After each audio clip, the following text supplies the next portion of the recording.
Hello student, I am Meg Singh, your English teacher. Today I am going to explain you 4th chapter of 10th class from the diary of Annie Frank.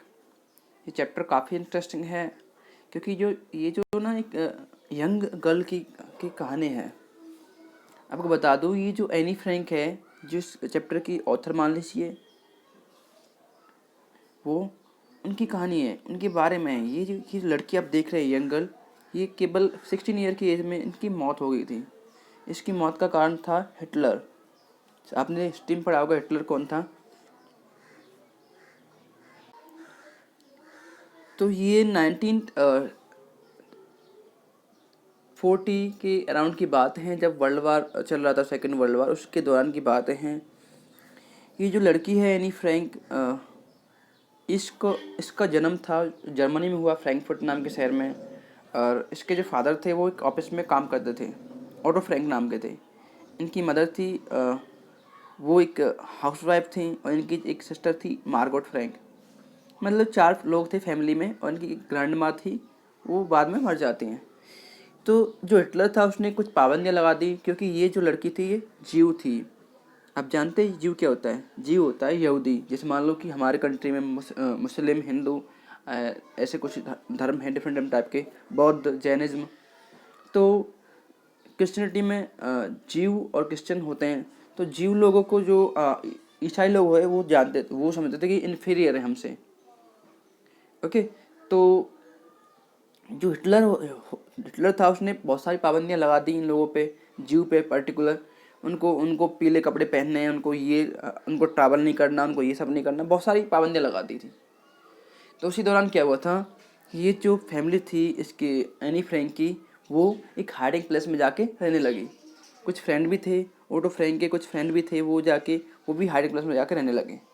ये जो novel है, आपने इसकी एक novel है, ये chapter है इसका नॉवेल का, एक नॉवेल है, काफ़ी अच्छी नॉवेल है, a diary of young girl. आप उसे पढ़ना, अगर आपको नॉवेल पढ़ने का शौक है तो काफ़ी अच्छी नॉवेल है। तो उसमें एनी फ्रैंक सारी जो एंट्री करते हैं और ये एंट्री ही उन्होंने की है। ओके। तो शुरू करते हैं अपनी कहानी को। और लास्ट में जो ये एनी फ्रैंक है वो मरती कैसे हैं, इनका जो एक कॉन्सेंट्रेशन कैंप होता है जो हिटलर ने शुरू किया था, उसमें लोगों को प्रताड़ना करते थे, उनको मारते थे, उनको कूटते थे, उनको खाना नहीं देते थे। तो इस प्रकार से वो उसकी सिस्टर मार्गोट, उसकी मदर, उसके फ्रेंड्स और सारे मर जाते हैं लास्ट में। लेकिन केवल एक बंदा बचता है, उनका फादर ओटो फ्रैंक, जो कि इसकी डायरी को बाद में पब्लिश करवाता है। पहले तो ये जो डायरी होती है वो डच में होती है, डच लैंग्वेज होती है, उसमें होती है, लेकिन बाद में इसको डिफरेंट लैंग्वेज में पब्लिश करवाया जाता है और आज ये पूरे वर्ल्ड में फेमस नॉवेल है। तो शुरू करते हैं इस कहानी को। जो ये कहानी शुरू होती है कि जो ना ये कहानी हमारी रिलेट करती है स्कूल से, पर्टिकुलर स्कूल के बारे में है कि जो एनी फ्रैंक थी कितना बात करती थी, ये सब उनके बारे में है। काफ़ी अच्छी कहानी है, बहुत एक टाइप की, वो बहुत हंसी टाइप की, मजाक टाइप की लड़की थी काफ़ी। तो ये स्कूल के टाइम की उनकी कहानी है। एक एंट्री है, उन्होंने बहुत सारी एंट्री की हैं। तो इस पर जैसे आप पढ़ेंगे ना तो एंट्री, उस पर डेट भी मेंशन हुई पड़ी होगी एंट्री की, आगे देखेंगे आप लोग। तो वो कहती हैं शुरू करते हैं। वो कहती हैं कि जो राइटिंग है ना वो वास्तव में काफ़ी स्ट्रेंज एक्सपीरियंस है।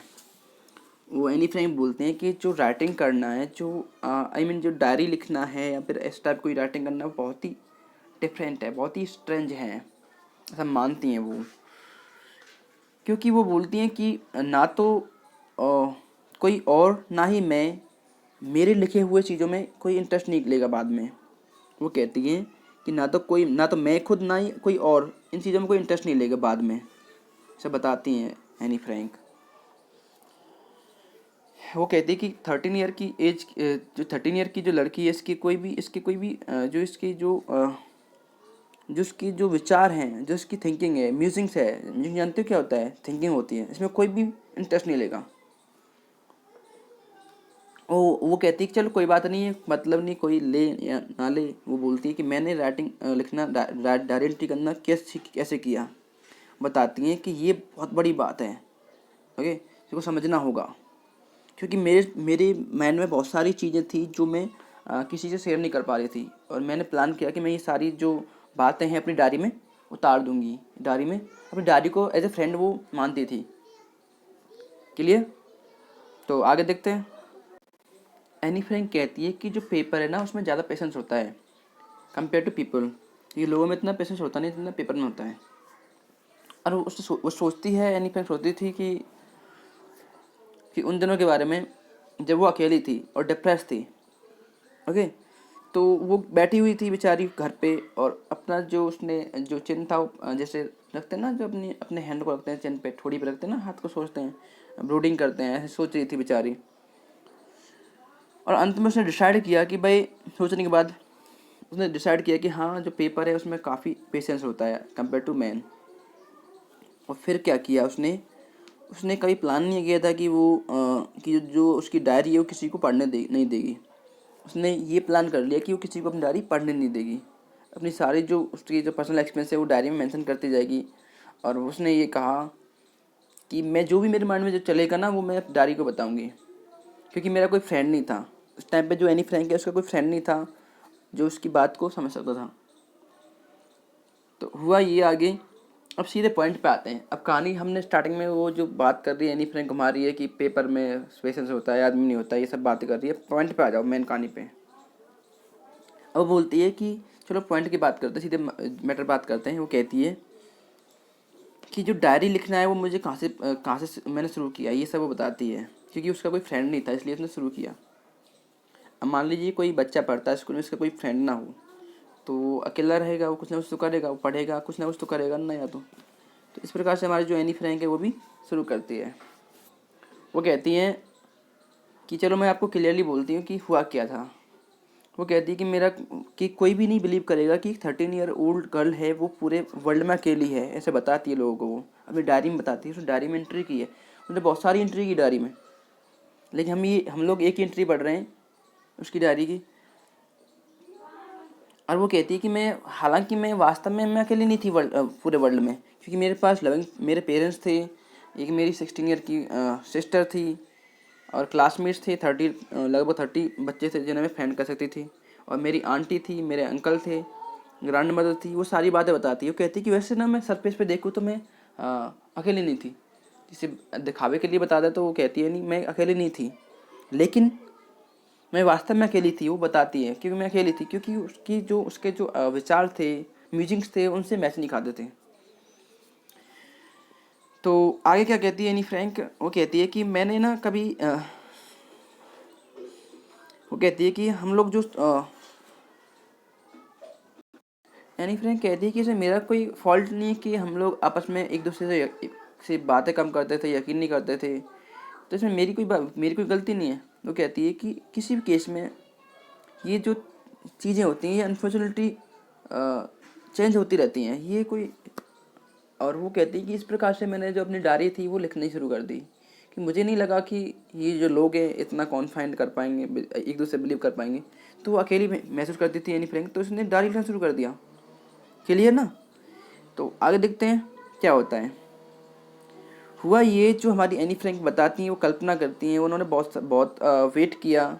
और फिर क्या होता है कि वो कहती है कि मैं नहीं चाहती थी कि मैं अपनी जो डायरी में सारी बातों को ऐसे ही लिख दूँ, मेंशन कर दूँ, वैसे ही फालतू में जैसे लोग करते हैं मैं ऐसा कर दूँ। मेरा ये प्लान नहीं था। वो बताती है कि मेरा ये प्लान नहीं था कि मैं जो लोग करते हैं मैं ऐसा कर दूँ डायरी में। लेकिन उनका जो क्या प्लान था, एनी फ्रैंक कहती हैं कि मेरा प्लान था कि मैं अपनी डायरी में जो डायरी है मैं अपनी डायरी को एज ए फ्रेंड ट्रीट करूँ। मैं ऐसा नहीं करूँगी कि जैसे लोग करते हैं, बहुत सारी जो बातें ऐसे ही डायरी में मेंशन कर देते हैं, मैं ऐसा नहीं करूँगी। वो एनी फ्रैंक ये बता रही हैं।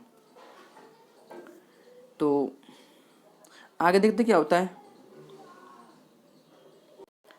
तो एनी फ्रैंक कहती है कि जो उसकी जो बातें हैं, डायरी से की गई बातें हैं, डायरी में जो एंट्री की गई हैं, उनको कोई नहीं समझ पाएगा मेरे सिवाय, क्योंकि उनका खुद का वे था लिखने का, कि कोई समझ नहीं पाएगा उसमें उन्होंने अपने हिसाब से लिखा है। और वो ये बाद में ये कहती हैं कि मान लो कि मैं अपनी लाइफ में एक हल्का सा अपने बारे में बता भी दूँ तो मुझे कुछ अच्छा नहीं लगता है। मतलब एनी फ्रैंक ने अपना खुद के बारे में स्टार्टिंग में कुछ नहीं लिखा था, जैसे कुछ लोग लिखते हैं, जैसे मान लो कि आप डायरी लिख रहे हैं, अपनी एंट्री कर रहे हैं, तो बताते हैं ना आप लोग, मैं ये हूँ, मैंने ये कर रखा है, मैं मेरी क्वालिफिकेशन ये है, मैंने ये काम किया, वो काम किया है। आमतौर पे बायोग्राफी होती है ना, वो टाइप की एनी फ्रैंक ने नहीं लिखी, जैसे लोग करते हैं आमतौर पे। अब वो आप बाद में क्या कहती हैं, एनी फ्रैंक को कहती हैं कि जो मेरे फादर थे सबसे मोस्ट एडोरेबल फादर थे अब तक मैंने देखा है। जो एनी फ्रैंक है उसके फादर बहुत लविंग थे, और वो कहती है कि मेरी मेरी जो मदर थी उनसे शादी नहीं की उन्होंने जब तक वो 30 ईयर के ना हो गए हों, और मेरी मदर 25 ईयर की ना हो गई हों। अब देखो क्या होता है कि जो एनी फ्रैंक बता रही है कि जो मेरी सिस्टर थी ना, वो उनका उनका जन्म हुआ 1926 में, याद रखना डेट। और जो एनी फ्रैंक है उनका जन्म हुआ 1929 में, क्लियर। तो 12 जून को उनका जन्म हुआ एनी फ्रैंक का, और उनकी सिस्टर का जन्म हुआ 1926 में हुआ, लेकिन जो एनी फ्रैंक है उसका जन्म हुआ 12 जून 1929 में। ये याद रखना, कभी कभी शॉर्ट बनता है ऐसे। वो कहती है कि मैं फ्रैंकफर्ट में रही जब तक मैं 4 साल की थी। उसके बाद मेरे जो फादर थे वो इमिग्रेट कर गए, वो हॉलैंड चले गए, हॉलैंड निकल गए 1993 में। और जो मेरी जो मॉम थी एडिथ हॉलैंड फ्रैंक, वो भी चली गई बाद में। अब वो कहती हैं कि सितंबर में मॉम भी चली गई, अब फिर मार्गोट और वो एचएन नाम का शहर है जो उनकी ग्रैंड मदर रहती थी, वहाँ पे जाके वो रहने लगे। और मार्गोट भी फिर हॉलैंड चली गई दिसंबर में। और बाद में जो फेब में एनी फ्रैंक को मार्गोट के बर्थडे के गिफ्ट के रूप में उन्हें उस पे टेबल पे रख दिया गया। जैसे बच्चा होता है ना, जैसे छोटा बच्चा होता है उसे रख देते, उसे लव करते। तो एनी फ्रैंक छोटी सी बच्ची थी, तो मार्गोट का बर्थडे था, उस टाइम पे उसको टेबल पे बैठा दिया गया। एनी फ्रैंक ये मेंशन करती डायरी में। आगे बोलती हैं वो बोलती है कि मैंने जो अपना जो प्राइमरी स्कूल है, जो मेरा जो मॉन्टेसरी नर्सरी स्कूल है, मैंने शुरू किया वहाँ पे हॉलैंड में जाके। और मैं वहाँ पे जब मैं 6 ईयर की थी मैं वहीं पे रही, और मैं पहली क्लास में आ गई थी उस टाइम पे। और वो बोलती हैं कि जो 6वीं क्लास तक जो मेरी टीचर थी वो मिसेस कुपरस थी, कुपरस नाम की टीचर थी, जो एनी फ्रैंक की हेडमास्टर थी। ओके। तो जैसे ही ईयर का एंड हुआ, तो जो टीचर है और एनी फ्रैंक है वो दोनों फेयरवेल कर रही थी।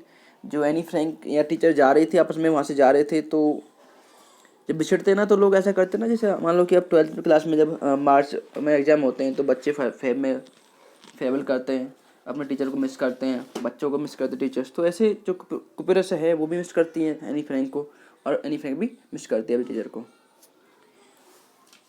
इसके बाद क्या होता है कि जो एनी फ्रैंक है ना, वो बताती आगे की बात कि भाई समर का टाइम था, गर्मियों की बात थी, और 1941 में क्या हुआ, उनकी जो ग्रैंड मदर थी वो बीमार हो गई और उनका ऑपरेशन हुआ। ओके। और जो दादी माँ थी वो पास अवे हो गई। वो जा चुकी थी।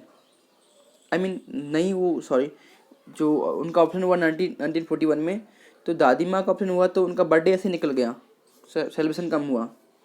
और बाद में क्या हुआ था, जो ग्रैंड मदर थी वो 1942 में उनकी मौत हो गई थी, ग्रैंड मदर की। और किसी ने भी क्या किया था, कोई नहीं जानता था कि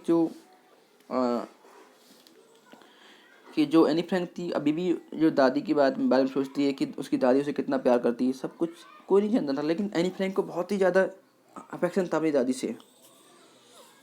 अब हुआ ये, इस बार क्या हुआ था 1942 में, क्या हुआ था, जो एनी फ्रैंक थी उसने क्या किया, अपना बर्थडे जब उसका आया खुद का, तो दादी जी के लिए कैंडल उन्होंने साथ में जला दी थी। साथ में कितना लव करते थे अपनी ग्रैंड माँ से वो। ओके। तो बेटा जो अगला जो इसका पार्ट रह गया वो हम अगली वीडियो में कवर करेंगे। जो बाकी जो चैप्टर का जो रह गया है, स्टोरी रह गई है मोस्टली। अब जो क्या रह गया है, अब वो ना जो एनी फ्रैंक हमारी डायरी एंट्री करेगी ना, वो रह गया है जो मेनली डायरी में लिखेगी। क्लियर। तो अगली वीडियो को बड़े उससे देखना, बड़े क्लियरली देखना। अगर आप लोग ना एग्जाम के पॉइंट ऑफ व्यू से देखोगे तो अपना हर एक चीज़ को अपने माइंड में क्लियर कर लीजिए। आपको कॉन्सेप्ट क्लियर करना है, रटना नहीं है। अगर आपने माइंड में अगर कॉन्सेप्ट क्लियर कर लिया तो आपका क्वेश्चन कहीं से बाहर नहीं जाएगा। रट लिया तो बेटा वो कुछ नहीं है, रट्टा मार को तो वैसे मार्क्स कम देते हैं एग्जाम में। ओके, फिर भी कोई डाउट रह गया हो तो मुझे बताइएगा। Thank you.